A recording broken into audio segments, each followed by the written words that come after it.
Grant, good evening, fellow South Africans and citizens of the world. And Bonsai greets you as well. There you go. You got 2 for 1.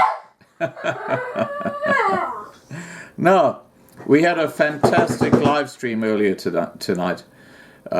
We had Isaac, the general of the Boer Legion on, and you'll see it in my videos if you go back.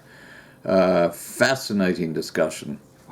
And it just really amplifies how South Africa is... Bonsai! It really amplifies how South Africa right now is on the razor's edge. It's very, very disturbing, and prepping has got to be something every one of my subscribers need to do. Please. Bottled water, number 1 thing you need. All right, getting to the subject at hand. There's this crazy case of a teenager who stabbed a few of his fellow students at school. This is at the Forest High School. And let me tell you the story. And this is a shout out to Philippe who brought this to my attention. The bail application of a teenager accused of stabbing a Forest High pupil to death in Turffontein, Johannesburg, was postponed last week after Magistrate Basimani Mulwana rubbished the state and defense affidavits, which were submitted to court. Mohammed Mwala, 19, is accused of murdering 16-year-old Daniel Bakwela outside the school last Monday. He also faced 2 charges of attempted murder for allegedly stabbing 2 other pupils. Mulwana said the commissioning of the affidavits was not up to standard, stating that he was the one who had to go through a fact-finding process to get clarity on certain issues.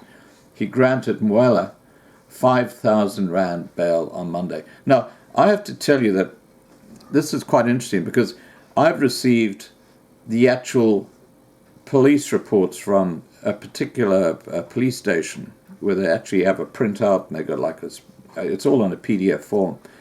And it shows how many murders have been committed, how many carjackings have been committed, all these sort of different bits of information. And it also, inside there, gives the actual, the report taken by the police.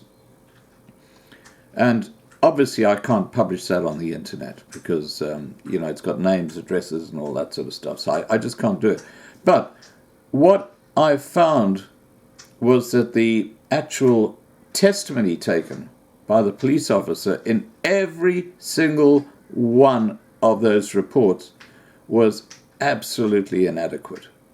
It was like a 5-year-old had put the thing together. It's quite incredible. Excuse Bonsai's heavy seniors moment over there. So, when this magistrate says that the affidavits filed by the police were cactus, I can believe it.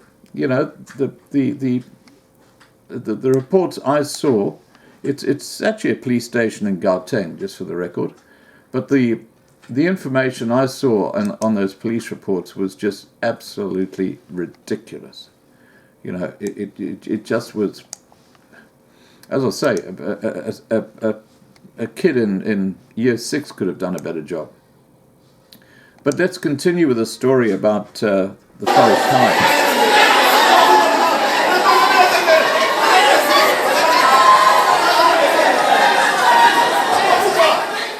He must be punished.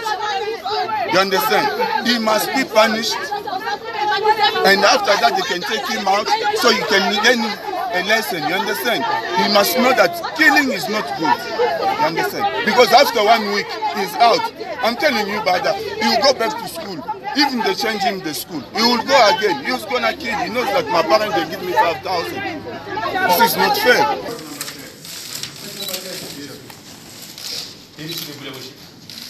Indeed, yes. It's the deceased and one of his friends who was stabbed in this case are actually facing criminal charges in the same court in August. So you'll understand that deciding on whether or not bail should be opposed, state had to consider a whole lot of facts. Like I said, the decision was purely based on facts that are beforehand, and therefore the state had to come to a conclusion that even now the magistrate has ruled that the deceased was part of a. There's allegations that the deceased was part of a gang, and as a state we don't have information to rebut such allegations, hence we did not oppose bail in this matter. Every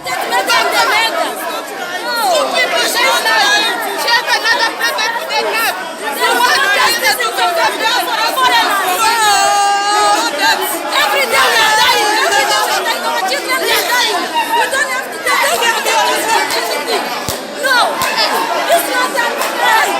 It's not.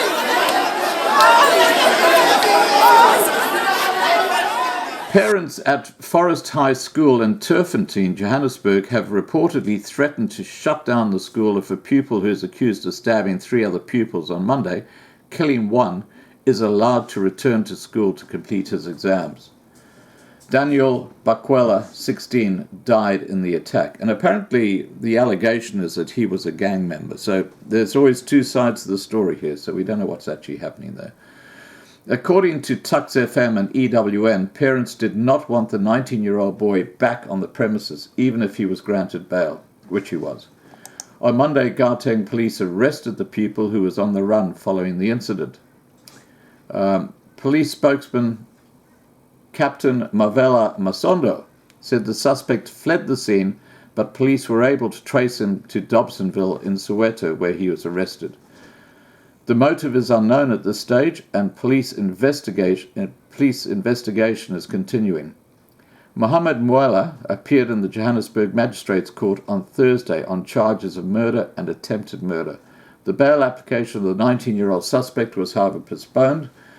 The magistrate reportedly said he needed time to make a decision and would only deliver judgment on the bail application on Monday. Mwela was immediately remanded in custody, so it's not clear when and if he would be allowed to return to the school once granted bail. The school has been closed since the incident and resumed exams on Thursday with a heavy police presence on the premises.